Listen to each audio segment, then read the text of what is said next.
ஏன் இங்கே உட்காந்து எக்ஸாம் எழுதிட்டுருக்கா? ஆ, யார் இங்கே உட்காந்து எழுத சொன்னது? எந்த மிஸ்ஸு? பிரின்ஸிபல் மிஸ்ஸும் உனக்கு இங்கே உட்காந்து படியில் உட்காந்து எக்ஸாம் எழுத சொன்னாங்களா? ஆ, இதுக்கு முன்னாடி எப்போ எழுதுன எக்ஸாமு?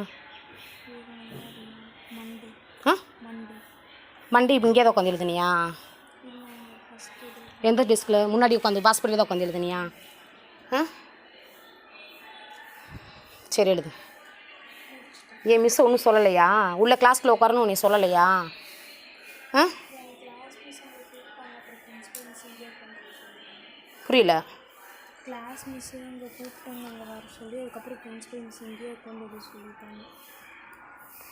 பிரின்ஸிபல் மிஸ் உன்னை இங்கேயே உட்காந்து எழுத சொல்லிட்டாங்களா? ஆ, ஏஜ் அட்டன் பண்ணால் உள்ளே உட்காந்து ரூமில் உட்காந்து எழுதக்கூடாதாம்மா? வீதியில் உட்காந்து தான் எழுதணுமா? ஆ, இல்லையா?